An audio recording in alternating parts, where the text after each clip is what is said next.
A minha sogra vai celebrar o seu 60º aniversário e vem 75 convidados. Vão ficar todos na nossa casa durante um mês. O meu marido disse-me isto a pensar que eu ia ficar encantada. Mas eu terminei o meu pequeno almoço com toda a calma. Peguei na minha mala e saí de casa. 1 hora depois, recebi uma chamada histérica do meu marido. A tua mãe não consegue pagar no restaurante. Por que é que bloqueaste o cartão? Perante a minha resposta firme, o meu marido não teve outra alternativa senão encostar-se à parede, deixar-se escorregar e cobrir o rosto com as mãos. Agradecia que deixassem um gosto na história que vos vou contar e que se subscrevessem ao canal, fiquem confortáveis e ouçam. O alarme da Ana estava programado para as 7 da manhã, mas ela acordou às 6. Pela fresta das cortinas, filtrava-se apenas a primeira luz da madrugada. Ela ficou ali deitada durante alguns minutos, a ouvir a respiração compassada do marido, que dormia ao seu lado. Depois, levantou-se sem fazer qualquer barulho e foi para a cozinha. Ligou a luz e a máquina de café. Enquanto a água aquecia, tirou um iogurte do frigorífico e cortou um pêssego em fatias, dispondo-o ordenadamente num prato. Eram os seus movimentos matinais habituais, enraizados ao longo de 8 anos de casamento. O seu marido, João, ainda dormia, e ela gostava disso. Ultimamente, tinha começado a apreciar este tempo a sós no início da manhã para poder pensar sem interrupções. A Ana trabalhava como gestora de projetos numa agência de publicidade. O seu salário era bom, cerca de 2.800 euros por mês limpos, e os bônus de grandes clientes podiam por vezes chegar aos 1.000 ou 1.500 euros. Ela sempre geriu as suas finanças de forma meticulosa. Tinha uma conta de poupança de emergência, na qual depositava uma parte do seu rendimento todos os meses, pelo menos 400 euros, e até 800 euros, quando tinha um bom projeto. O João sabia da existência da conta, mas não do valor exato. Ela não sentia necessidade de o informar. Esse dinheiro era o resultado do seu trabalho, do seu estresse, das suas noites mal dormidas em frente ao computador a modificar apresentações para clientes exigentes. Nos últimos 3 anos, tinham-se acumulado quase 15.000 euros nessa conta. A Ana não tocava neste dinheiro de ânimo leve. Era a sua rede de segurança, a sua independência, a possibilidade de partir a qualquer momento se algo corresse mal. E agora, sentada na cozinha com uma chávena de chá quente, apercebia-se de que o seu pressentimento estava correto. O chá tinha repousado bem. A Ana sentou-se à janela e viu o céu clarear. A cidade estava a acordar lentamente. Alguns carros passaram na rua e as luzes nas janelas dos vizinhos acenderam-se uma a uma. O ecrã do seu telemóvel em cima da mesa estava escuro. Na noite anterior, a sua mãe tinha-lhe enviado uma mensagem. Querida, estás bem? Já não ligas há algum tempo. A Ana tinha respondido de forma breve, dizendo que estava bem, apenas ocupada com o trabalho. A sua mãe vivia no Porto, a cerca de 1 hora de voo de distância de Lisboa. Quando a Ana tinha 15 anos, os pais divorciaram-se. O pai foi-se embora com outra mulher, e a mãe criou-a e educou-a sozinha. Era uma mulher forte, que nunca se queixava nem procurava piedade. Tens de aprender a defender-te sozinha, disse-lhe a mãe quando a Ana, ainda adolescente, chegou a casa a chorar, depois de uma discussão com alguns colegas. Ninguém fará isso por ti. Lembra-te disso. É mais importante respeitares-te a ti própria do que os outros gostarem de ti. A Ana lembrava-se dessas palavras. Não ficou calada quando os colegas a chamaram de marrona por ter boas notas. Certa vez, a delegada de turma humilhou-a publicamente por causa da sua mochila velha. A Ana levantou-se em silêncio, caminhou até ela e disse que o seu cérebro funcionava. Estás apenas com inveja, porque em ti só a boca funciona. A turma inteira susteve a respiração. Depois disso, a rapariga nunca mais a incomodou. O mesmo aconteceu na universidade, quando um professor de economia lhe deu uma nota injustamente baixa num exame. Deu-lhe um 10 em vez de um 20, apesar de ela ter respondido corretamente a todas as perguntas. Ela não hesitou em ir ao gabinete do diretor do departamento. Levou os seus apontamentos e o manual escolar e apresentou um pedido formal de revisão de prova com as suas respostas fundamentadas. O conselho deu-lhe razão. O professor passou a olhar para ela com desconfiança a partir daí, mas nunca mais tentou prejudicá-la. O mesmo aconteceu no trabalho quando o Sr. Oliveira, o seu chefe, tentou culpá-la pelo erro de outra pessoa. Um designer não tinha entregado as maquetas a tempo e o projeto foi cancelado, mas ele tentou atirar toda a responsabilidade para a Ana. Sem se deixar abater, ela recolheu todos os e-mails que tinha enviado ao designer, as mensagens a relembrar os prazos que ele tinha falhado e apresentou-os à administração. Os documentos falavam por si. O responsável foi rapidamente identificado, e não era ela. Os seus colegas respeitavam-na exatamente por essa razão, pela sua capacidade de não recuar e de defender os seus direitos. Ela não tolerava qualquer tipo de desrespeito. Conheceu o João há 5 anos, na festa de Natal da agência de publicidade. As empresas deles colaboravam. A agência da Ana tratava da publicidade dos produtos de software desenvolvidos pela empresa do João. Ele era programador e liderava uma pequena equipa. Na festa, pareceu-lhe atraente, alto, bem constituído e bem vestido. Tinha sentido de humor e mantinha conversas interessantes, sem ser indelicado. Foi ele quem se aproximou primeiro, ofereceu-lhe um copo de vinho alvarinho e começaram a falar. O seu cortejo foi irrepreensível. Dava-lhe flores todas as semanas, não as típicas rosas, mas túlipas ou orquídeas, as favoritas dela. Levou-a a excelentes restaurantes com boa comida, não a sítios baratos. Fazia-lhe elogios sinceros, sem frases feitas. 6 meses depois, pediu-a em casamento e a Ana aceitou. Pensou que ele era o homem que procurava, de confiança, com um bom emprego e bom senso. Casaram-se 1 ano depois. O casamento foi simples. 30 convidados num pequeno restaurante. Um vestido branco simples. A Ana não gostava de ostentação. 1 ano mais tarde, contraíram um empréstimo para comprar um apartamento novo em Telheiras, Lisboa. Era uma zona residencial calma, com um parque nas proximidades. O João contribuiu com 40 mil euros para a entrada, dinheiro que tinha poupado ao longo de anos de trabalho. A Ana concordou em pagar metade da prestação mensal do crédito, cerca de 700 euros. Tudo foi justo e acordado. Chegaram mesmo a assinar um acordo nupcial com separação de bens. Como o João tinha pago a entrada, o apartamento seria propriedade dele, mas os restantes bens seriam divididos em partes iguais. O primeiro ano no apartamento foi bom. Compraram móveis e decoraram a casa em conjunto. Enquanto o João colocava papel de parede, ela pintava. Escolheram o sofá juntos e montaram um roupeiro modular. Pareciam uma equipa. Mas, gradualmente, começaram a surgir problemas subtis. A verdade era que o João seguia os acordos de forma seletiva. Tinham combinado dividir as tarefas domésticas igualmente. Cozinhar, limpar, tratar da roupa, tudo 50%. Mas ao fim de 6 meses, tudo isto se tinha tornado responsabilidade da Ana. As desculpas do João eram sempre as mesmas. Eu simplesmente não cozinho tão bem como tu. A minha comida fica uma papa sem sabor e sou péssimo a limpar. Nunca vejo o pó. Sinceramente, prefiro ir deitar o lixo ou fazer as compras do supermercado. O supermercado ficava no edifício do lado, a 3 minutos a pé, e o lixo era despejado 1 vez a cada 3 dias. Em suma, a sua contribuição para as tarefas domésticas resumia-se a cerca de 10 minutos por semana. A Ana não discutia, fazia o seu trabalho em silêncio, pensando que ainda era suportável, que não era um grande problema. No final, chegava à casa do trabalho às 7 da tarde, preparava o jantar, limpava a casa e tratava da roupa aos fins de semana. O João chegava às 8, sentava-se em frente à televisão ou perdia-se no telemóvel. Por vezes ajudava a lavar a louça ou a aspirar, mas isso era a exceção, não a regra. No entanto, havia uma coisa que ela absolutamente não tolerava. As tentativas do João de tomar decisões que afetavam ambos sem a consultar, e isso foi algo que a Ana cortou pela raiz de forma imediata e decisiva.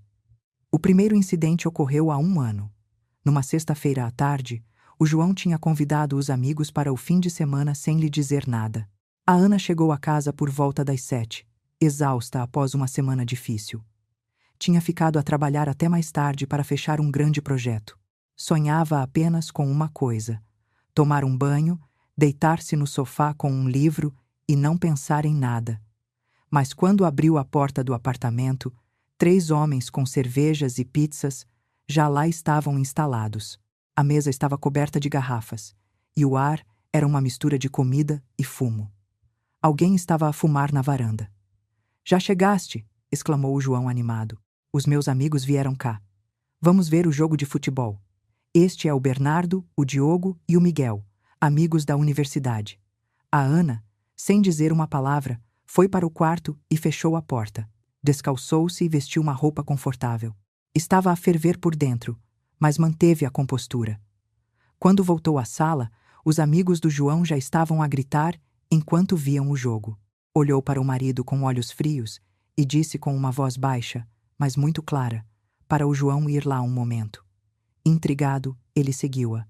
No corredor, a Ana, calmamente, mas enfatizando cada palavra, disse-lhe que aquela também era a casa dela, que ele não tinha o direito de convidar pessoas sem lhe perguntar, que estava cansada e queria descansar, e que agora havia estranhos na casa dela. Ou eles saíam naquele preciso momento, ou ela ia para a casa da mãe e não voltaria durante muito tempo. Um João perplexo tentou arranjar desculpas. "Mas, querida, o que estás a dizer?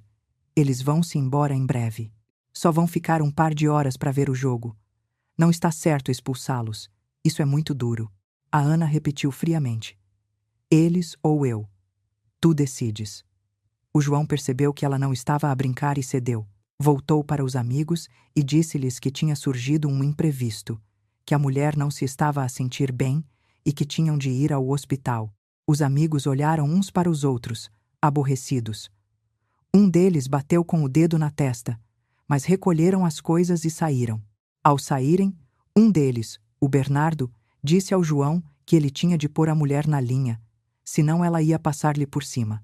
A Ana ouviu, mas não disse nada. O importante era que eles se tinham ido embora. Depois, o João tentou fazer uma cena. Gritou que aquilo não era normal, que os amigos estavam ofendidos, que ela o tinha envergonhado e que não o respeitava. A Ana, de pé junto à janela, olhava para a rua e ouvia em silêncio.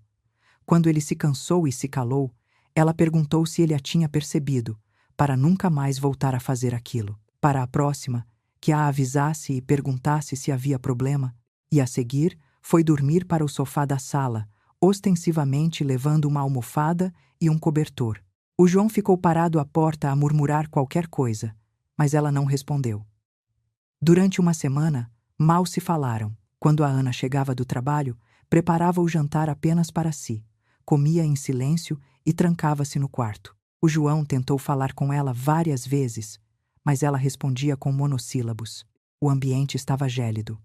7 dias depois, o João aproximou-se, sentou-se ao lado dela no sofá e disse que lamentava, que estava errado, que devia ter perguntado, que agora compreendia. A Ana assentiu. "Tudo bem, mas lembra-te de que não tolerarei ser ignorada." Ele assentiu e prometeu. Houve alguns meses de acalmia. O segundo incidente ocorreu há 6 meses. O João ligou-lhe do trabalho para lhe dizer, eufórico, que os tinha inscrito aos 2 num ginásio. Era uma mensalidade anual com 40% de desconto e ele tinha de decidir rapidamente. A oferta terminava às 6 da tarde daquele dia. A Ana estava a meio de uma reunião com um cliente e atendeu a chamada no corredor. "Perguntaste-me se eu quero ir para esse ginásio", disse ela. Ele ficou surpreendido. "Há um mês, dissemos que seria bom fazer algum exercício e entrar em forma", respondeu ele. "Falamos sobre isso em termos abstratos. Não escolhemos um ginásio específico. Não falamos de preços e não decidimos quando começar. Mas tu tomaste a decisão completamente sozinho." Ele começou a justificar-se. A oferta estava a terminar e era para poupar dinheiro. Filo com boas intenções. A Ana não o deixou terminar e desligou a chamada. Nessa noite, quando chegou a casa, o João recebeu-a com um ar culpado. Em cima da mesa estavam 2 cartões do ginásio. Ele tentou explicar que era uma pechincha. Normalmente, para nós os dois, custaria 1.200 euros. E consegui por 700. Poupamos 500 euros. A Ana ouviu tudo e depois disse friamente para ele cancelar a inscrição e pedir o dinheiro de volta. A próxima vez que tomasse uma decisão que os afetasse a ambos sem a consultar, ela iria embora sem dizer uma palavra, sem qualquer explicação, que faria simplesmente as malas e partiria. O João tentou argumentar. Como posso cancelar? Diz que não é reembolsável. Não me vão devolver o dinheiro. A Ana repetiu de forma ainda mais fria. Ou cancelas ou vou-me embora agora mesmo.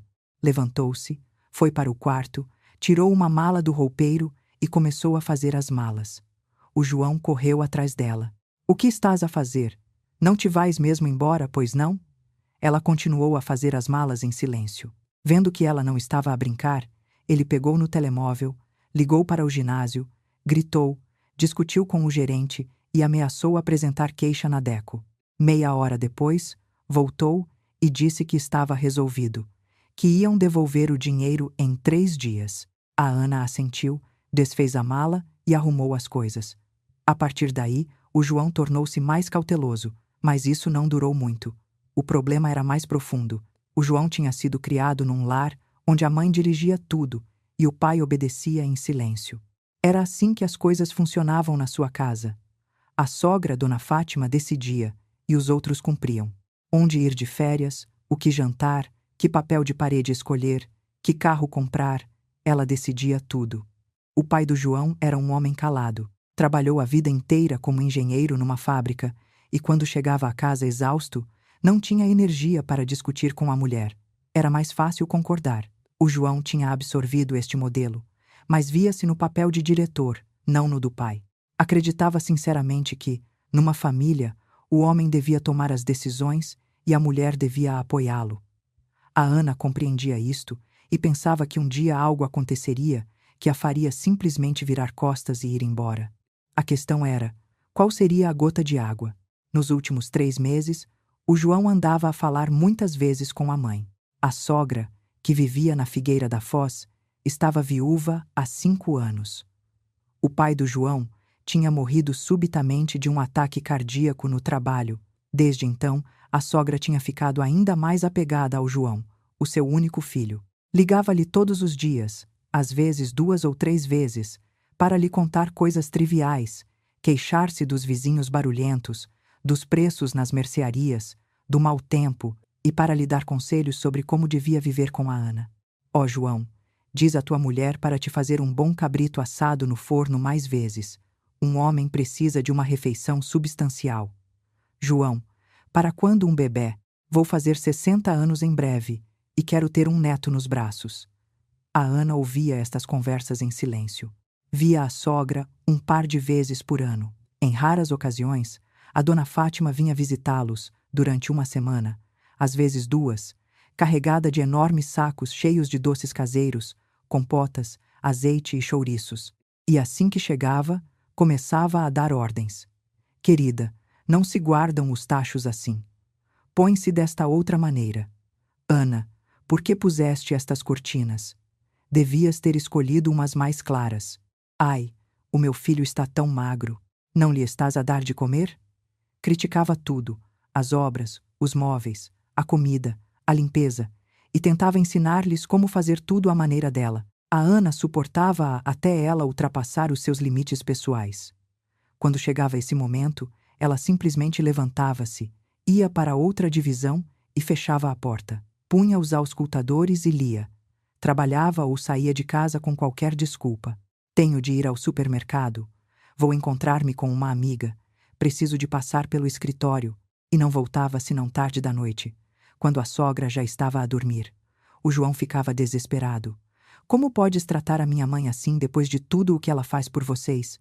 A Ana respondia friamente. O que é que ela faz exatamente? Critica-me e tenta dizer-me como viver a minha vida. Tenho 32 anos. Sou adulta. Sei como viver a minha vida. A Dona Fátima, ofendida, ligava ao João a chorar. A tua mulher não me respeita. É tão mal educada depois de tudo o que faço por vocês os dois. A Ana não se importava. Conhecia os seus limites e não deixava que ninguém os ultrapassasse. Há 3 semanas, O João chegou à casa do trabalho particularmente entusiasmado. Os seus olhos brilhavam e tinha um sorriso de orelha a orelha. A mãe ligou com novidades. Vai fazer 60 anos em breve e vai dar uma festa. É um marco e tem de ser celebrado como deve ser. A Ana assentiu. Isso é bom. Claro que deve ser celebrado. O João disse-lhe a data. Daqui a 3 semanas, num sábado. A Ana pensou. Muito bem. Iremos à Figueira da Foz. Vamos à festa e voltamos. Um dia não é problema nenhum. O João acrescentou que a mãe queria juntar toda a família, que já não se viam há muito tempo, que todos viviam longe e seria ótimo ver toda a gente. A Ana, não suspeitando de nada, assentiu novamente. Tudo bem, que os convide. Então o João começou a dar pormenores. A dona Fátima não planeava um jantar familiar modesto, mas sim um grande evento. A família do irmão mais velho do seu falecido pai viria de Faro com a mulher e os 2 filhos adultos. A irmã da sogra, a tia dele, vivia em Coimbra e viria com o marido. Os primos do João, pelo menos 10 ou 15 pessoas. A Ana suspirou interiormente. Que família grande! Consigo aguentar um dia. Celebramos, damos a prenda e todos vão para casa. Mas o João continuou. A dona Fátima não estava apenas a reunir a família. Tinha preparado uma longa e detalhada lista de convidados. Tinha encontrado um restaurante com salão de banquetes no centro da Figueira da Foz. Tinha encomendado um bolo numa pastelaria cara e contratado um animador e um grupo musical. A Ana assentiu, ouvindo a meias. Aquilo ainda não a afetava diretamente. Se a sogra queria fazer as coisas em grande, estava no seu direito.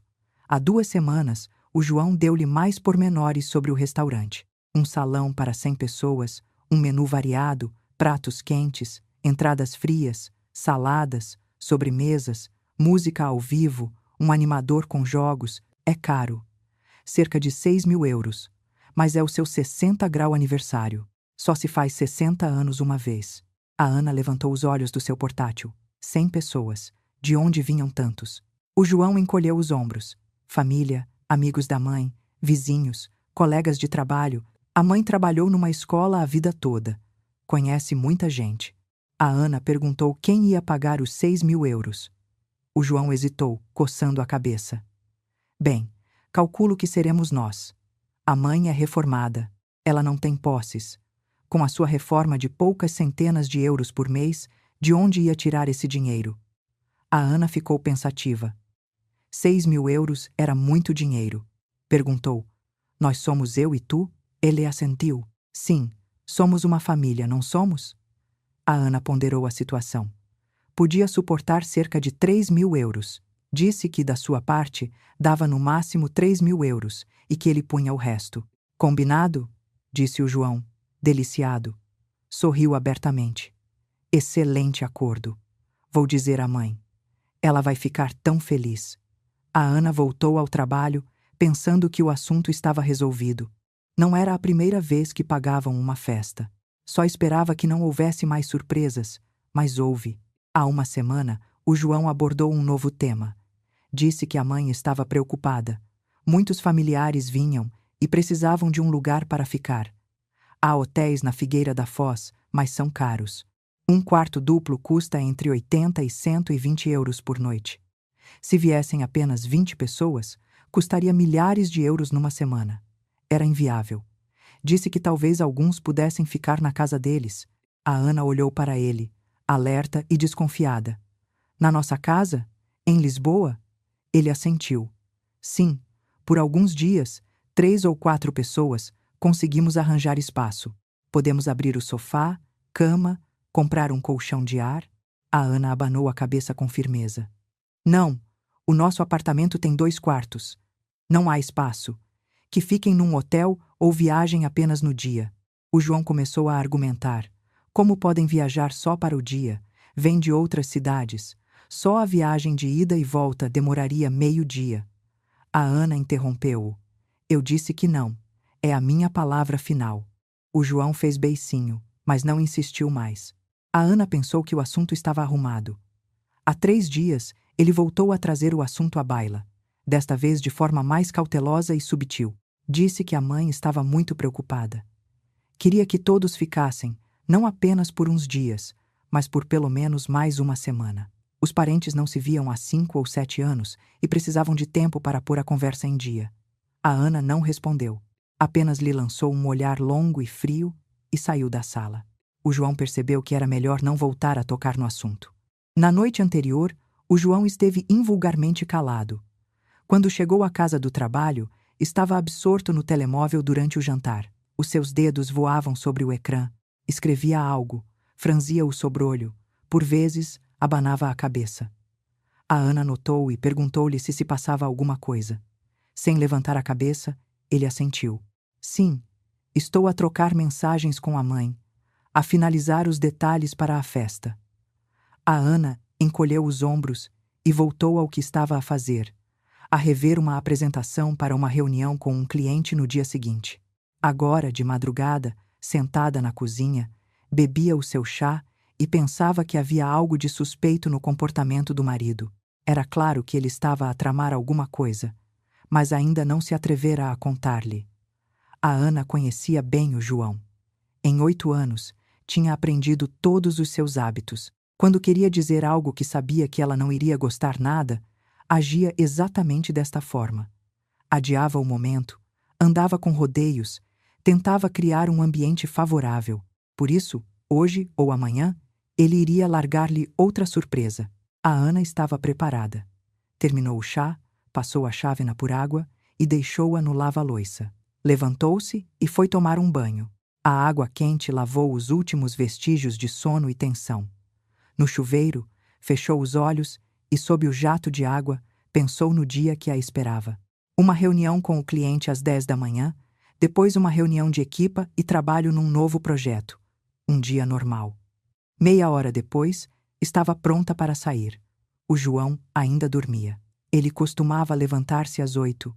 Começava a trabalhar às 10 e o seu escritório era ali perto. A Ana vestiu um fato de calças elegante, pegou na mala do portátil e saiu do apartamento. Fechou a porta com cuidado para não acordar o marido. Estava fresco na rua, cheirava a primavera e a terra úmida. O céu estava nublado e parecia que ia chover. Levantou a gola do casaco, caminhou até a estrada principal e chamou um Uber pela aplicação. Sentou-se no banco de trás. O motorista cumprimentou-a. Ela assentiu e pediu-lhe que a levasse para o escritório. O carro arrancou. O dia de trabalho passou como de costume, atarefado. A reunião com o cliente prolongou-se. Discutiram o conceito para uma nova campanha publicitária. O cliente era exigente e pediu para alterar metade da apresentação. A Ana argumentou, defendendo o seu ponto de vista. No final, chegaram a um compromisso. A reunião de equipa foi rápida. Dividiram as tarefas da semana e discutiram prazos. Depois, trabalhou no novo projeto. Fez gráficos, escreveu textos, coordenou maquetas com os designers. À hora de almoço, foi a um café do outro lado da rua, comprou uma salada de polvo e um galão e comeu rapidamente enquanto lia as notícias no telemóvel. Voltou para o escritório e continuou a trabalhar. O dia passou a voar. Às 6 da tarde, terminou e preparou-se para ir para casa. Desligou o computador, pôs os papéis numa gaveta, pegou na mala, despediu-se dos colegas e saiu. Não estava a chover, mas o vento tinha aumentado, a arrastar folhas pelo passeio. Tirou o telemóvel para chamar um Uber e, nesse momento, recebeu uma mensagem do João. Fiz o jantar, vem cedo para casa. A Ana ficou surpreendida. O João mal tinha cozinhado durante toda a vida de casados, talvez umas 3 vezes no máximo. Isto normalmente significava uma de 2 coisas. Ou estava prestes a pedir algo muito sério, ou queria pedir desculpa por alguma coisa. Ela respondeu que estava a caminho, que chegava em 20 minutos. Pediu o Uber e foi embora. Em casa, cheirava efetivamente a comida. Não era um prato complexo, mas o esforço era evidente. No fogão, havia uma panela grande de esparguete com molho de tomate. Na mesa, uma salada embalada, fiambre fatiado do supermercado e pesto de frasco aquecido. O João tinha-se definitivamente esforçado. Vestia uma camisa lavada e estava sentado à mesa, a sorrir. Já chegaste, querida. Senta-te. Vamos jantar. Saí do trabalho mais cedo hoje para te fazer uma surpresa. A Ana cumprimentou-o, sentou-se à sua frente e pousou a mala no chão. Começaram a comer. O João estava invulgarmente falador. Falou-lhe do trabalho, que tinham começado um novo projeto com um cliente importante, que o chefe o tinha elogiado. Brincou e riu. A Ana respondeu com monossílabos. Ouvia, mas por dentro estava tensa. Sentia que algo importante estava para vir. Aquele jantar não era coincidência. Quando terminaram, o João encostou-se à cadeira, respirou fundo e esfregou as mãos como alguém que se prepara para algo importante, e disse que andava a pensar. Faltam apenas 10 dias para o aniversário da mãe. Ela dedicou tanto esforço a preparar tudo. Seria fantástico se a festa fosse verdadeiramente especial e inesquecível. A Ana assentiu. Sim, o restaurante está reservado, o bolo também. Tudo vai correr bem. O João, ainda a sorrir, continuou a dizer que já não se juntava à família há muito tempo. A última vez foi no casamento do tio Carlos, e isso foi há 7 anos. Não víamos alguns deles há mais de 10 anos, e a mãe está muito ansiosa por ver toda a gente. São os 60 anos dela, compreendes? A Ana assentiu novamente, a adivinhar o que vinha a seguir. O seu coração começou a bater um pouco mais depressa. O seu instinto avisava-a de que algo grande estava prestes a ser revelado. O João respirou fundo novamente, sorriu ainda mais e deixou escapar, quase num fôlego apressado, que vinham 75 convidados para o aniversário da mãe e que iam ficar todos em casa deles durante um mês. A Ana ficou paralisada com o garfo na mão. Durante alguns segundos, ficou apenas a olhar para o marido. Não conseguia acreditar no que estava a ouvir. Estava a tentar processar as palavras.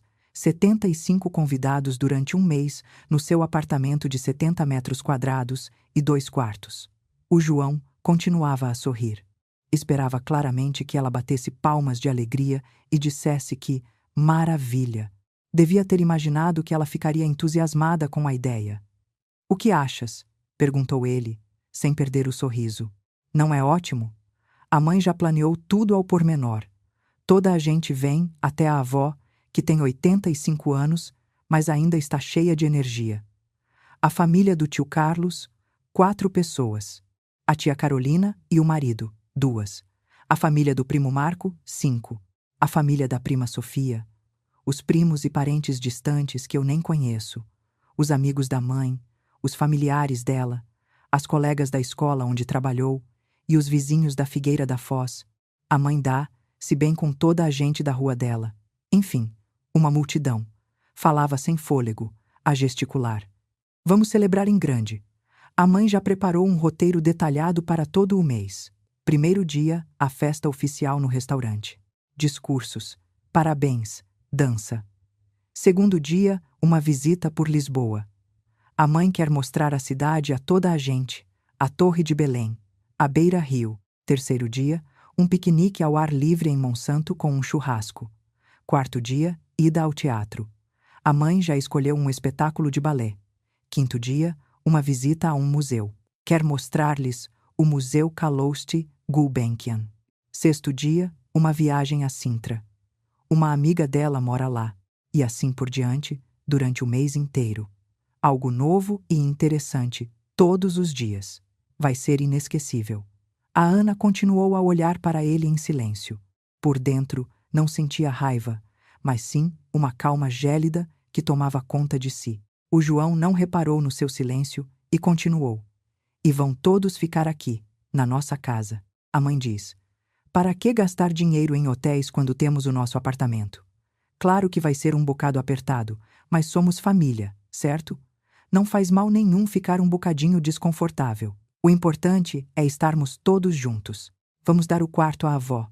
Na idade dela, precisa do seu próprio espaço. Nós dormiremos no sofá da sala. A família do tio Carlos pode dormir na cozinha em camas rebatíveis. As crianças podem dormir no chão em sacosine-cama. Eles vão adorar. Vai ser como acampar. E arranjaremos espaço para os outros em qualquer lado. Há espaço para todos. Além disso, não virão todos ao mesmo tempo. Uns chegam mais cedo, outros mais tarde. Portanto, no pior dos cenários, Seremos apenas uns 40 ao mesmo tempo, não 75. A Ana pousou lentamente o garfo no prato. Algo dentro dela fez um clique silencioso, quase inaudível, mas que era definitivo e irreversível, como um interruptor a ser desligado. Olhou para o marido. Ele continuava a sorrir, em êxtase, à espera da aprovação dela. Ela pegou no prato, onde restava um pouco de esparguete. Comeu tudo lentamente, metodicamente, sem pressa. Mastigou a comida enquanto olhava pela janela. O João começou a ficar um pouco inquieto. Por que é que não dizes nada? Não estás feliz? Vá lá, vai ser ótimo. Uma festa destas fica na memória para o resto da vida. A Ana não respondeu. Comeu até ao último pedaço, mastigou e engoliu. Pegou num guardanapo, limpou a boca com cuidado e pousou-o na mesa. Levantou-se, levou o prato até ao lava-loiça e colocou-o lá dentro junto com o garfo. Abriu a torneira, passou o prato por água, fechou a torneira e secou as mãos a um pano da loiça. O João seguia cada movimento dela com os olhos. O seu sorriso começava a desaparecer. O que se passa? Diz alguma coisa. Ela, sem uma palavra, saiu da cozinha e foi para o quarto. Os seus passos eram silenciosos, mas firmes. Abriu o roupeiro e da prateleira de cima retirou uma mala grande. Uma mala preta com rodas. Era a que usava nas viagens de trabalho. Pousou-a na cama, abriu o fecho e começou a fazer as malas. Metodicamente, sem pressa, mas de forma rápida, dobrou 2 pares de calças de ganga e colocou-os no fundo. 4 t-shirts. Uma camisola quente, um vestido casual e outro um pouco mais elegante. Tirou uma pilha de roupa interior de uma gaveta e colocou-a na mala, juntamente com algumas meias. Guardou também um estojo de banho com os seus artigos pessoais que tirou da casa de banho. O João apareceu à porta do quarto. Tinha os olhos muito abertos. O que estás a fazer? Não estás mesmo a fazer as malas, pois não? A Ana não respondeu. Continuou a arrumar as coisas. Pegou num livro de uma prateleira, um romance policial que há muito queria ler, mas para o qual nunca tinha tido tempo.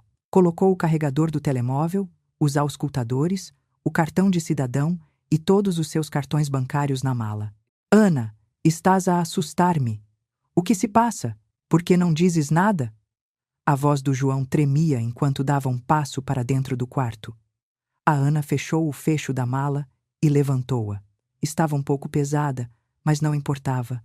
Virou-se para o marido e olhou-o diretamente nos olhos. Sem emoção, calmamente, disse que se ia embora. O João ficou estupefacto, a abrir e fechar a boca. Como assim vais-te embora? Para onde? Por quê? A Ana passou por ele e arrastou a mala até a entrada. Os seus movimentos eram precisos e confiantes. Sabia exatamente o que estava a fazer. Calçou uns tênis, sapatos confortáveis para a viagem, pegou no casaco do cabide, vestiu-o e apertou o fecho. Agarrou na pega da mala. O João correu atrás dela, com a voz cada vez mais carregada de pânico. Espera um minuto. Vamos falar. O que se passa? Por que estás a reagir assim? O que é que te incomodou tanto? Eu tinha boas intenções. A Ana abriu a porta da rua. Uma rajada de ar frio entrou no apartamento. Virou-se uma última vez para o marido. Olhou para ele com calma, quase com indiferença. Não estou zangada. Só me vou embora. Os teus 75 convidados, a tua festa de um mês, o teu apartamento de 2 quartos, é tudo teu. A tua festa, o teu problema. Saiu para o corredor, fechou a porta e começou a arrastar a mala. O João abriu a porta de rompante novamente. Saiu de pantufas e gritou-lhe: Para onde vais? Volta aqui agora mesmo. Isto é uma loucura. Vamos falar como deve ser. Não compreendo o que se está a passar. A Ana desceu as escadas calmamente, um degrau, depois o outro. As rodas da mala faziam barulho. Não olhou para trás, nem respondeu. O João gritou mais alguma coisa lá de cima, mas ela já não estava a ouvir. Saiu para a rua. A noite estava fresca. O vento despenteava-lhe o cabelo. Tirou o telemóvel, abriu a aplicação da Uber e pediu uma viagem para o aeroporto de Lisboa. Foi-lhe atribuído um carro. Chegaria em 3 minutos. A Ana esperou à entrada do prédio a olhar para a rua. Assim que o carro começou a andar, tirou o telemóvel e abriu a aplicação do banco, a conta conjunta onde poupavam para despesas comuns. Havia 3.000 euros lá. Era dinheiro que poupavam para obras, férias e emergências. A Ana, sem hesitar, transferiu 2.900 euros para o seu cartão pessoal. Fez um cálculo rápido de cabeça. Uma parte era o dinheiro que tinha contribuído nos últimos meses. O resto era a sua justa metade das poupanças conjuntas. Contas simples, sobravam 100 euros na conta conjunta. Se o João fosse poupado, durar-lhe-ia uma semana. Se não, era problema dele. A seguir, abriu outra aplicação bancária para o cartão de crédito conjunto. O limite era de 3.000 euros. Normalmente usavam-no com moderação apenas quando necessário, mas o cartão estava em nome dela. O João era apenas um utilizador autorizado. Com 2 cliques, a Ana bloqueou o cartão. O sistema pediu confirmação e ela confirmou. Cartão bloqueado. Acesso negado a todos os utilizadores. Agora o João não podia pagar o bolo, o restaurante, nem mais nada. Em terceiro lugar, abriu outra aplicação da sua conta ordenado pessoal. O João tinha acesso a essa conta como pessoa de confiança. Ela tinha configurado isso há 1 ano, pelo sim, pelo não. A Ana foi às definições, encontrou a secção de pessoas autorizadas, selecionou o João e premiu remover. O sistema pediu confirmação e ela confirmou. Acesso negado. Agora ele nem sequer podia consultar o saldo, muito menos levantar dinheiro. O telemóvel vibrou. Era o João. A Ana olhou para o ecrã, a fotografia do marido, o nome João, o toque. Rejeitou a chamada e deixou o telemóvel no colo. Quase instantaneamente, vibrou de novo. João novamente. Rejeitou outra vez e enviou-lhe uma mensagem curta: não ligues. Pôs o telemóvel no silêncio, deixando apenas a vibração. O telemóvel continuou a vibrar a cada 30 segundos. A Ana ignorou-o, a olhar pela janela para a cidade noturna a passar. A iluminação pública, as montras das lojas, os raros peões. A viagem até ao aeroporto demorou 40 minutos. Não havia muito trânsito. No aeroporto, saiu do carro, arrastou a mala e entrou no terminal. Estava cheio de gente, barulhento, e os painéis de partidas piscavam. A Ana dirigiu-se a um balcão de uma companhia aérea e esperou numa fila curta. Chegou a sua vez. Uma jovem funcionária de farda sorriu-lhe. Boa noite. Como posso ajudar? A Ana disse calmamente. O primeiro voo para o porto. A funcionária teclou no computador. Um momento, por favor. Há um voo a partir em 2 horas, às 23h30. Há lugares na classe turística e na executiva. Qual prefere? A Ana pensou por um momento. A executiva era 3 vezes mais cara, mas seria mais tranquila e confortável. Não era altura para luxos. Turística, por favor, disse ela. A funcionária assentiu. São 80 euros. Como deseja pagar? A Ana entregou-lhe o seu cartão pessoal, pagou e recebeu o cartão de embarque impresso. Despachou a mala, estava dentro do limite de peso. Recebeu a etiqueta da bagagem e passou pelo controlo de segurança. Tirou o casaco, colocou-o no tapete rolante e passou pelo detetor de metais. Tinha se esquecido de tirar o telemóvel do bolso. Tirou-o, passou novamente e desta vez não apitou. Recolheu as suas coisas e foi para a sala de embarque. Sentou-se numa cadeira junto a uma grande janela com vista para a pista. Tirou o telemóvel. 5 chamadas não atendidas do João. 15 mensagens. Abriu a lista de mensagens e leu-as por alto. Ana, por favor, atende o telemóvel. O que se passa? Onde estás? Liga-me já. Isto não faz sentido. Volta. Vamos falar. Não compreendo por que estás a reagir assim. A mãe está a tentar pagar o restaurante e o cartão não funciona. O que fizeste? Fui ver a conta conjunta e só lá restam 100 euros. Onde está o resto? O cartão de crédito também não funciona. Foste tu que o bloqueaste, não foste, Ana? Isto é uma loucura. Por favor, diz alguma coisa. A Ana não respondeu a nenhuma. Ligou à mãe. Mãe, estou a ir para o porto. Chego tarde, por volta das 2 da manhã. Podes ir buscar-me? A mãe respondeu por mensagem 1 minuto depois. Querida, o que aconteceu? Tens de trabalhar amanhã. A voz dela soava preocupada, mas calma. A Ana escreveu. Explico tudo depois. Só vai buscar-me. O voo é às 23h30. Aterro à 00:45. Tudo bem, querida. Eu vou buscar-te. Fico à tua espera. A Ana guardou o telemóvel, encostou-se na cadeira e fechou os olhos. A exaustão física e emocional tomou conta dela subitamente, mas por dentro sentia uma grande calma. Sem dúvidas, sem arrependimentos, apenas uma clareza absoluta. O telemóvel vibrou novamente. João. Desta vez, a Ana decidiu atender. Levou-o ao ouvido. Ele começou logo a gritar, sem a deixar dizer uma palavra. Onde estás? Que história é esta? A mãe acabou de ligar a dizer que não consegue pagar o restaurante. O cartão foi recusado.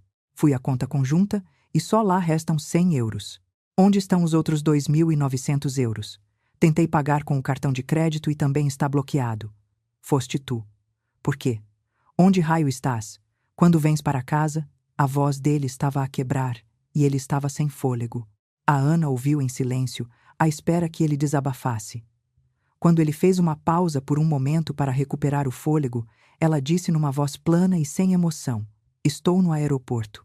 Vou para o porto, para a casa da minha mãe. Parto daqui a 1 hora. Bloqueei os cartões e tirei o dinheiro da conta. O dinheiro era meu. Uma parte era a minha contribuição, e o resto era a minha parte. Tenho o direito de o fazer. Vou pedir o divórcio.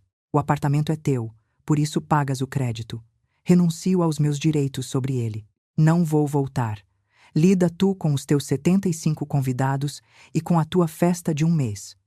Ouviu o ofegar do outro lado do telemóvel.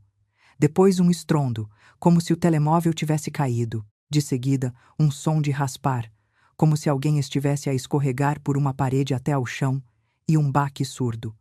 Ele devia ter se sentado no chão. Finalmente, um som abafado, como se ele tivesse coberto o rosto com as mãos. A Ana desligou, bloqueou o número dele, desativou as notificações e pôs o telemóvel na mala. 1 hora e meia depois, o embarque para o seu voo foi anunciado. A Ana levantou-se e caminhou em direção à porta de embarque. Mostrou o cartão de embarque, passou pela manga e dirigiu-se para o avião. Subiu as escadas e encontrou o seu lugar. Fila 15, a janela. Sentou-se e apertou o cinto de segurança. O lugar ao seu lado estava vazio. Teve sorte. O avião começou a encher-se de passageiros, famílias com crianças, casais de idosos, jovens com mochilas. Uma assistente de bordo caminhou pelo corredor a verificar os cintos de segurança. As portas foram fechadas. O avião começou a mover-se em direção à pista. A Ana olhou pela janela. As luzes do aeroporto, as silhuetas de outros aviões, o percurso até a pista, a aceleração, a descolagem. O avião levantou voo. Lisboa ficou lá embaixo, a afastar-se cada vez mais. A Ana viu as luzes da cidade, que ficavam mais pequenas a cada instante, e sentiu não tanto um alívio, mas sim uma serenidade profunda e total. Teria de acontecer mais cedo ou mais tarde. Calhou simplesmente acontecer hoje. O voo durou cerca de 1 hora. A Ana reclinou o banco e dormitou. A assistente de bordo ofereceu-lhe algo para beber, mas ela recusou. Ficou apenas sentada a olhar para a escuridão do lado de fora da janela, sem pensar em nada. Chegou ao porto à 00:45. Saiu do avião, entrou no terminal do aeroporto Francisco Sá Carneiro, recolheu a mala do tapete de bagagens e foi para a zona de chegadas. Quase não havia pessoas. Era um voo noturno e todos se dispersavam rapidamente. A mãe estava à espera dela à saída. Era uma mulher pequena e esguia, de cabelo curto e olhos cinzentos atentos. Vestia calças de ganga e uma camisola quente e tinha as chaves do carro na mão. Assim que viu a filha, aproximou-se e, sem fazer qualquer pergunta, deu-lhe um abraço apertado. Vamos para casa, querida. Entraram no seu carro, antigo mas resistente. A mãe ligou o motor. Conduziram pelas ruas noturnas e vazias do porto. A Ana olhou pela janela. A cidade estava adormecida. Apenas algumas janelas estavam iluminadas. A mãe conduziu em silêncio, sem perguntar nada, sabendo que a filha falaria quando estivesse preparada. Chegaram em 20 minutos. A casa da mãe era um apartamento num edifício de 5 andares num bairro tranquilo. Subiram até o terceiro andar e entraram. A Ana descalçou-se e tirou o casaco. A mãe pôs a chaleira ao lume. Vai trocar de roupa. Anda e sentamo-nos a conversar. A Ana foi para o seu antigo quarto. Tudo continuava igual. A cama estreita, a secretária, a estante com os manuais e romances do tempo de estudante. Na parede, um cartaz da banda de que gostava na adolescência. Desfez as malas rapidamente, pendurou a roupa no roupeiro, deixou os seus cosméticos e vestiu uma roupa confortável. Voltou à cozinha. A mãe já estava sentada à mesa e o vapor subia de 2 chávenas de chá. A Ana sentou-se à sua frente e a mãe empurrou uma chávena na sua direção. Conta-me. A Ana contou-lhe os factos de forma concisa, sem emoção. Que o marido tinha anunciado que 75 convidados ficariam em casa deles durante um mês, que ela tinha feito a mala em silêncio e partido, que tinha bloqueado os cartões, levado o seu dinheiro e saído, e que ia pedir o divórcio.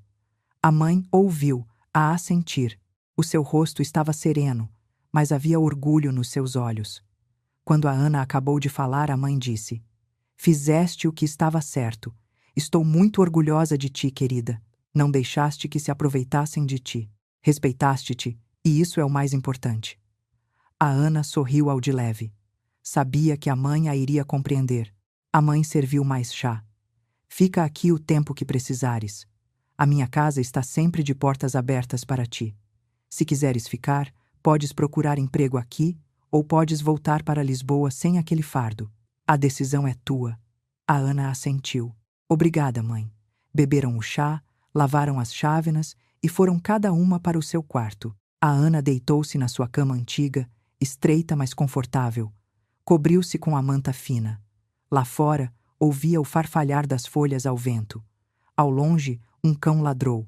Havia calma e paz. Fechou os olhos e, pela primeira vez em muitos anos, adormeceu rápida e profundamente, sem uma única preocupação na cabeça. De manhã, a Ana acordou tarde, por volta das 10. O sol filtrava-se pelas cortinas. O quarto estava quente e luminoso. Espreguiçou-se, levantou-se e foi para a cozinha. A mãe já tinha saído para o trabalho. Era professora de matemática no liceu. Entrava às 8. Em cima da mesa estava um bilhete. O pequeno almoço está no frigorífico, uma fatia de pão de ló e uma empada de frango. Aquece e come. Descansa. Falamos logo à noite. Amo-te, mãe. A Ana sorriu e prendeu o bilhete no frigorífico com um ímã. Tirou a empada, aqueceu-a no micro-ondas e fez um café. Sentou-se à janela e tomou o pequeno almoço sem pressa. Lá fora, o Porto vivia a sua vida tranquila. As pessoas caminhavam pelas ruas, os carros passavam e ouvia-se crianças a brincar em algum lado. Depois do pequeno almoço, ligou o telemóvel. Quando o ecrã se iluminou, as notificações começaram a chover ao fim de poucos segundos. 53 chamadas não atendidas do João, 32 mensagens, 5 chamadas de um número desconhecido. Devia ser a sogra. A Ana deu uma vista de olhos rápida pelas mensagens do João. No início, estavam em pânico. Ana, por favor, volta. Podemos falar sobre tudo. Não sejas tão drástica. Vamos falar como adultos, com calma. Depois vinham as acusações. Estragaste tudo de propósito. A minha mãe está a chorar histericamente há 2 dias. Os parentes já começam a chegar e estão a perguntar-me: onde vão ficar? Não sei o que lhes dizer. Como é suposto recebê-los agora? Não tenho dinheiro para lhes pagar um hotel. Tu levaste-o todo. A seguir, tentativas de apelar à compaixão e pressão. Sabes que isto não está certo. É a minha família. É a minha mãe. São os 60 anos dela. Ela sonhou a vida toda com uma festa assim. Não te sentes mal com todo o esforço que ela pôs no planeamento, e tu destruíste tudo num instante. Como pode ser tão cruel? E, finalmente, as ameaças. Vais arrepender-te disto. Vou meter-te em tribunal. Roubaste dinheiro da conta conjunta. Isso é ilegal. Vou recuperar tudo através de um advogado e vou ficar com o apartamento também. Vais ficar sem nada.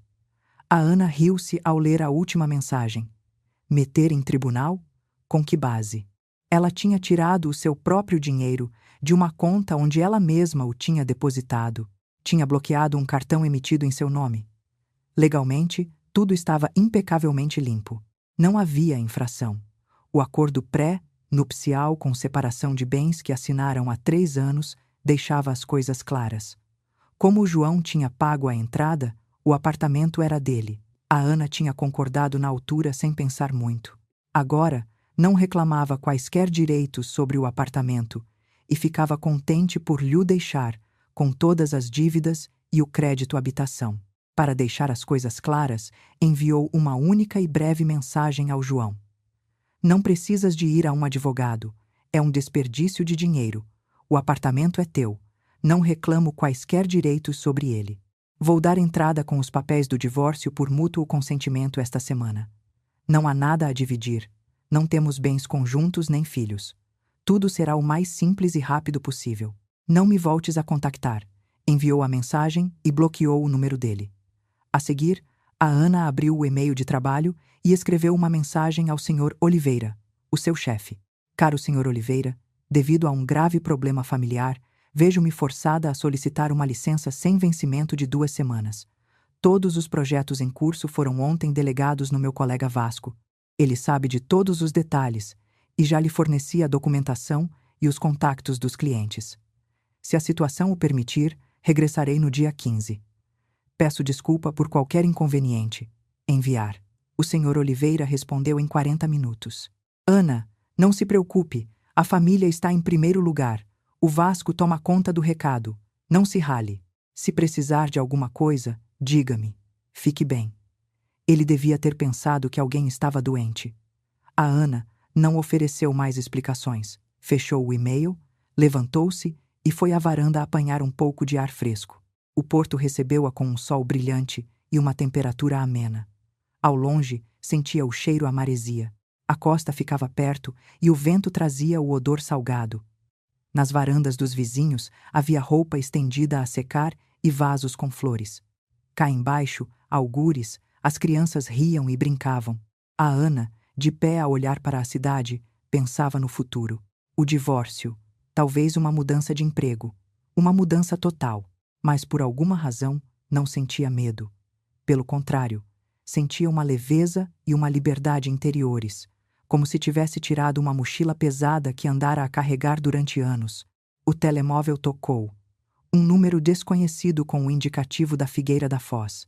A Ana atendeu, e sem dizer nada, ficou apenas a ouvir a voz de uma mulher idosa agitada e extremamente irritada. A Ana reconheceu imediatamente a sogra. Sim, a dona Fátima, sem qualquer cerimônia, partiu logo para o ataque. A voz dela tremia de raiva. Como te atreves? Como pudeste fazer tal coisa? Arruinaste completamente a minha festa. O restaurante cancelou a reserva porque não foi paga, e não consegui encomendar o bolo porque não há dinheiro. Os familiares já começam a chegar e não tenho onde os pôr. Tinha prometido a todos uma grande festa. Tinha preparado um roteiro, tinha organizado tudo, e tu destruíste tudo num instante. O João está destroçado. Não come, não dorme. Fizeste isto de propósito. És uma mulher má, fria e sem coração. Volta para Lisboa agora mesmo e resolve a confusão que criaste. A Ana ouviu o discurso dela em silêncio, sem a interromper, de pé na varanda, a olhar para as nuvens. Quando a sogra, exausta, fez uma pausa por um momento, a Ana disse calmamente: Minha senhora, já não sou a mulher do seu filho. Vou pedir o divórcio esta semana. Os seus problemas não têm nada a ver comigo. A senhora e o seu filho criaram este circo, por isso resolvam-no os dois. Não me volte a ligar. Desligou a chamada e bloqueou o número. 1 minuto depois, o telemóvel tocou novamente. Outro número desconhecido. A Ana não atendeu. Depois recebeu uma mensagem numa aplicação de conversação da irmã da sogra. A tia. Ana, o que aconteceu? A tua sogra ligou-me a chorar a dizer que abandonaste o João. É verdade? Mesmo que se tenham chateado, não devias fazer isso. Volta e façam as pazes. A família é mais importante do que qualquer mágoa. A Ana respondeu de forma breve e clara. Tia, vamos divorciar-nos. É uma decisão definitiva. Por favor, não me volte a contactar. Bloqueou-a também. Ao longo do dia, recebeu chamadas de vários números. Os familiares do João tinham arranjado os contactos dela de alguma forma e mandavam-lhe mensagens e ligavam para a envergonhar, persuadir e apelar à sua consciência. Alguns insultavam-na, outros imploravam, outros ameaçavam. A Ana não entrava em discussões. Bloqueava-os a todos, um por um.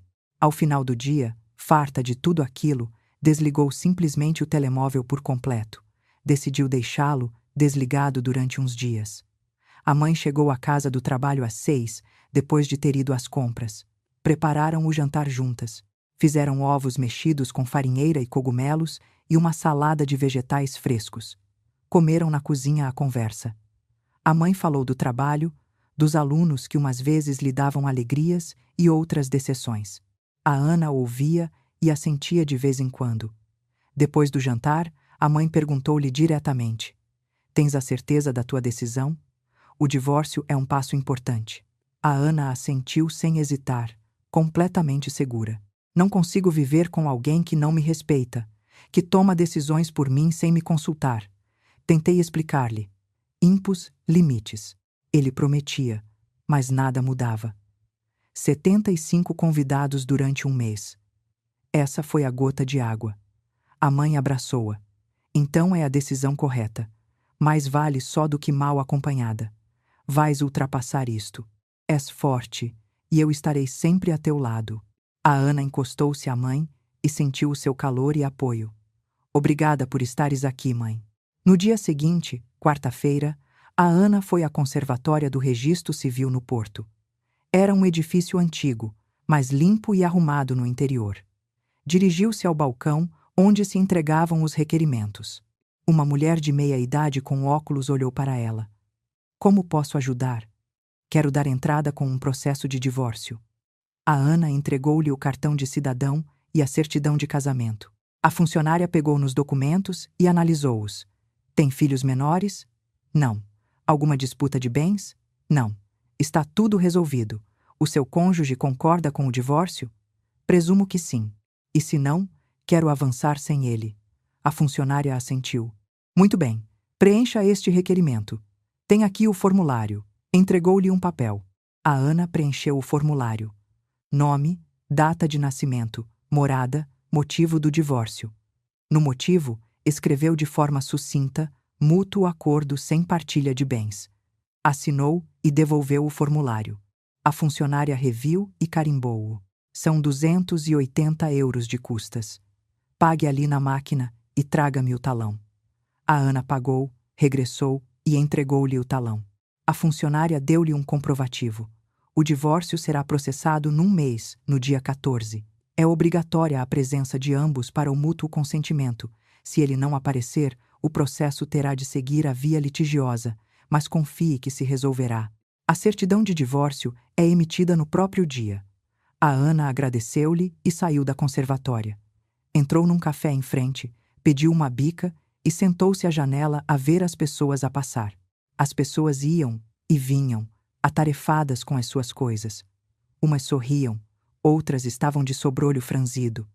A vida continuava, o seu telemóvel continuava na mala, desligado. Sentia-se calma. Nessa noite em casa ligou o telemóvel. 120 mensagens, 70 chamadas. Sem olhar para elas, a Ana abriu a conversa com o João e escreveu uma única mensagem. Dei entrada do processo de divórcio. A reunião é no dia 14 na Conservatória do Registro Civil do Porto. Não me interessa se vens ou não. O divórcio vai avançar de qualquer maneira. Enviou, bloqueou o número dele novamente e desligou o telemóvel. No tablet, abriu a conversa com a sua amiga de Lisboa, a Inês. Inês, vou divorciar-me do João. Vim para o Porto. Se ele te ligar ou contactar, não lhe digas nada. Diz-lhe que não sabes onde estou nem o que aconteceu. A Inês respondeu instantaneamente com uma mensagem de voz.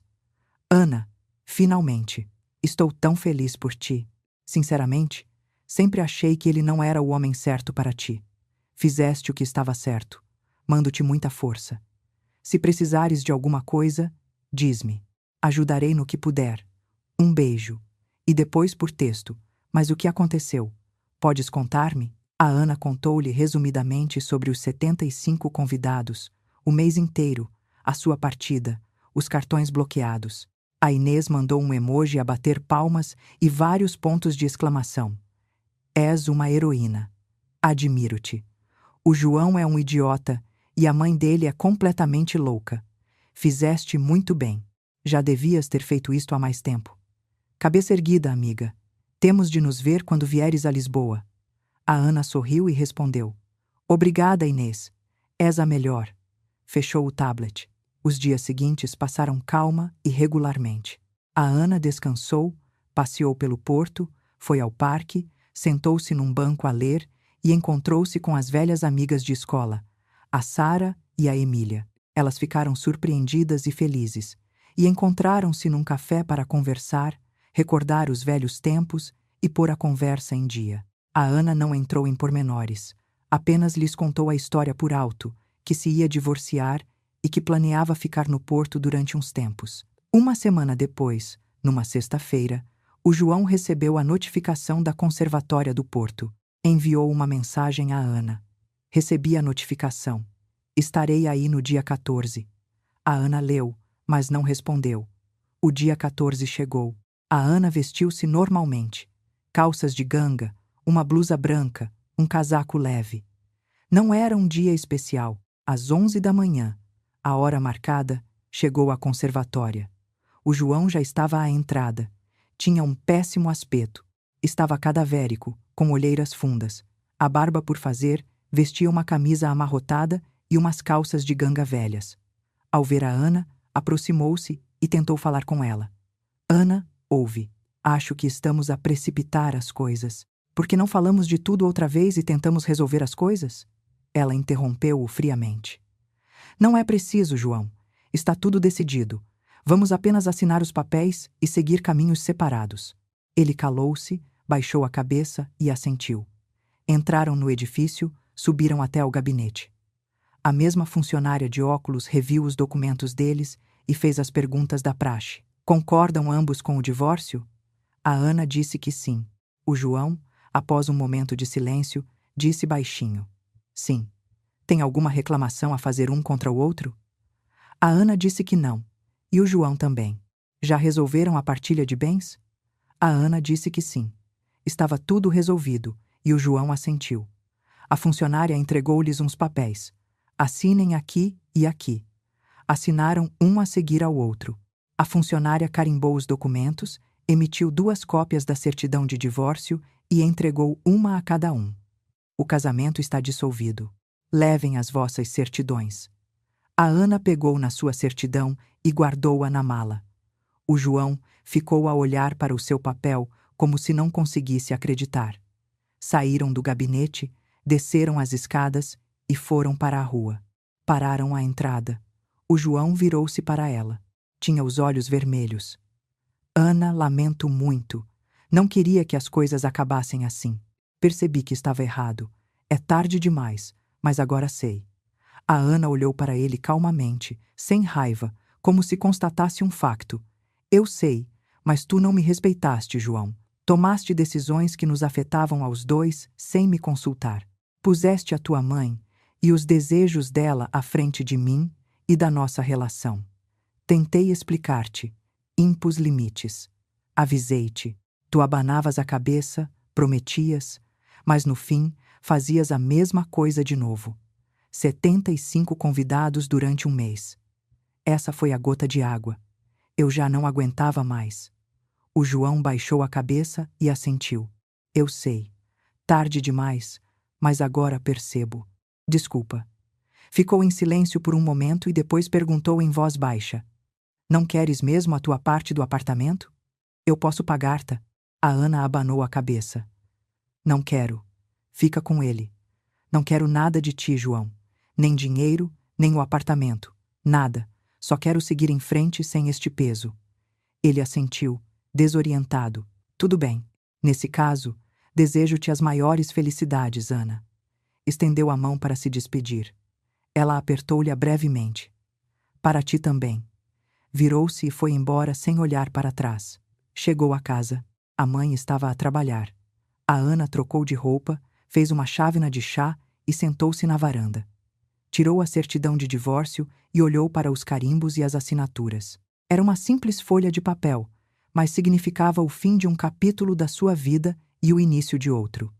Arquivou-a numa pasta de documentos e guardou-a na gaveta da secretária.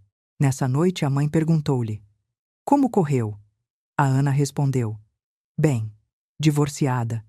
Rápido e sem dramas. A mãe abraçou-a. Muito bem, minha filha. Agora és livre.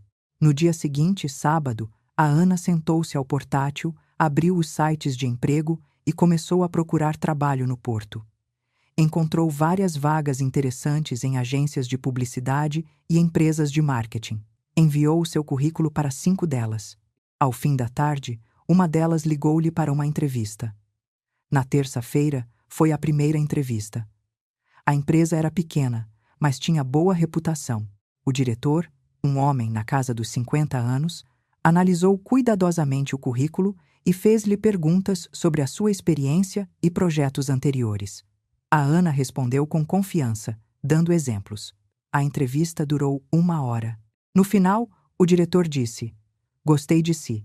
Posso oferecer-lhe um salário de 40 mil euros por ano mais bônus de projeto. Pode começar daqui a 1 semana? A Ana pensou um pouco. O salário era um pouco mais baixo do que em Lisboa, mas o custo de vida no Porto também era menor. Sim, aceito. Muito obrigada. Apertaram as mãos e concordaram com a data de início. Foi para casa e disse à mãe: Vou ficar no Porto. Encontrei emprego. Começo daqui a 1 semana. A mãe ficou muito feliz. Que maravilha! Estou tão contente por te ter por perto. Vais viver aqui, Ana? Por enquanto, sim. Se não te importares, mais tarde posso procurar a minha própria casa. Claro que não me importo. Fica o tempo que quiseres. Adoro ter-te comigo. A Ana ligou ao Sr. Oliveira, em Lisboa, para apresentar a sua demissão. Ele ficou surpreendido, mas aceitou. Lamento perder uma boa funcionária, mas compreendo. A família está em primeiro lugar. Desejo-lhe as maiores felicidades, Ana. Se algum dia quiser voltar, as portas estão abertas. Ela agradeceu e pediu-lhe que enviasse a papelada pelo correio. Ele concordou. Passou 1 mês. A Ana estava a trabalhar na nova empresa e adaptou-se rapidamente. Os colegas eram simpáticos e os projetos eram interessantes. Encontrou um pequeno estúdio perto da casa da mãe, acolhedor e luminoso. Mobilou-o a seu gosto com o básico: uma cama, uma secretária, um pequeno sofá, um roupeiro. Por vezes, ia jantar à casa da mãe. Cozinhavam juntas, viam filmes e conversavam durante horas. A Ana sentia-se verdadeiramente viva, sem tensão, sem a necessidade de agradar a ninguém, sem o peso das expectativas dos outros. O João enviou-lhe uma mensagem uma vez, 2 meses após o divórcio. Como estás? A Ana respondeu de forma sucinta. Bem. Ele voltou a escrever. Fico contente por saber. Ela não voltou a responder. Ele nunca mais a contactou. Passou meio ano. A Ana estava completamente adaptada ao Porto. Tinha feito novos amigos com quem ia beber café, ao cinema, dar passeios. Teve alguns encontros, mas não tinha pressa de iniciar uma relação séria. Gostava de estar solteira pela primeira vez em muitos anos. Um dia, num centro comercial, esbarrou com a Laura, uma conhecida em comum dela e do João. Vivia em Lisboa, mas tinha vindo ao Porto visitar uns familiares. A Laura ficou surpreendida e feliz por a ver. Beberam um café e puseram a conversa em dia. A Laura contou-lhe do desastroso aniversário da ex-sogra. Ana, nem fazes ideia do que aconteceu lá, começou a Laura, com os olhos a brilhar. A festa da Dona Fátima acabou por acontecer, mas foi um desastre total. Tiveram de cancelar o restaurante porque não havia dinheiro, e juntaram-se todos no apartamento de 2 quartos dela na Figueira da Foz. Não foram 75 pessoas. Mal chegaram a 23. Os outros, ao saberem que a festa tinha sido reduzida, Recusaram-se a ir. Também não conseguiram encomendar o bolo caro. Compraram um normal no supermercado. E o ambiente, nem te conto. Super tenso. Os familiares estavam a cochichar sobre o escândalo da tua partida. A Laura deu um gole no café e continuou. O João parecia exausto, pálido, magro, sem energia nenhuma. A dona Fátima andava a dizer a toda a gente o quão ingrata tu eras e como os tinhas traído. Mas sabes que mais? Nem todos concordavam com ela. O irmão do falecido marido, o tio Carlos, disse-lhe na cara: Fátima, a culpa disto tudo é tua. Não podes fazer as coisas assim. 75 pessoas durante um mês num apartamento de 2 quartos? Estás maluca? A Ana fez muito bem em ir-se embora. Qualquer pessoa normal teria basado. A Fátima desatou a chorar e fugiu para o quarto. Um drama total. A Ana sorriu enquanto ouvia. A Laura continuou. E o João tentou procurar-te. Ligou à nossa amiga Inês, mas ninguém lhe disse nada. As tuas amigas cobriram-te bem. No fim, ele desistiu. Dizem que agora anda a sair com uma rapariga da empresa dele. Não sei se vão durar. A Ana assentiu. Bem, ainda bem para ele. A Laura olhou para ela com atenção. E tu, estás feliz? A Ana sorriu. Sim, Laura, estou feliz. Tinham passado 2 anos desde que tinha saído de casa. A Ana estava sentada na ribeira do porto, a beber um café de um copo de cartão e a olhar para o Rio Douro. Era uma tarde quente de outubro. O sol estava a pôr-se, pintando o céu de tons laranja e rosa. As pessoas passeavam, casais, famílias, alguém andava de bicicleta, outros estavam apenas sentados nos bancos. A Ana pensou em como, exatamente há 2 anos, tinha feito a mala e saído do seu apartamento, sem saber o que iria acontecer a seguir. Sabia apenas uma coisa, que não podia tolerar mais o desrespeito, que não podia viver com alguém que não a valorizava. E essa decisão tinha mudado tudo. Não se arrependia nem por um segundo. Claro que não tinha sido fácil. O divórcio, a mudança, um novo emprego, uma nova cidade. Mas ela tinha conseguido. E não só isso, tinha se libertado. Libertado do fardo das expectativas alheias, da necessidade de agradar, de suportar em silêncio o que não devia ser suportado. O telemóvel vibrou. Era uma mensagem da mãe. Querida, vem jantar. Vou fazer um empadão de carne, o teu preferido. A Ana sorriu e respondeu. Estou a caminho, mãe. Chego em 20 minutos. Terminou o café, deitou o copo no lixo, levantou-se e começou a caminhar calmamente ao longo da margem do Douro. Respirou o ar do entardecer, olhou para os barcos e para as pessoas à sua volta. A vida continuava, uma vida normal e simples, e nela a Ana respeitava-se e não permitia que mais ninguém fizesse o contrário. O que foi feito do João? Sinceramente, ela não se importava minimamente. Era a vida dele, as decisões dele, as consequências dele. Ela tinha escolhido as dela: liberdade, dignidade, amor próprio. E não trocaria isso por nada neste mundo. A Ana caminhou junto ao rio, a sorrir para o sol poente. E pela primeira vez em muitos anos, sentia-se verdadeiramente feliz. E essa foi a melhor coisa que alguma vez podia ter feito por si mesma.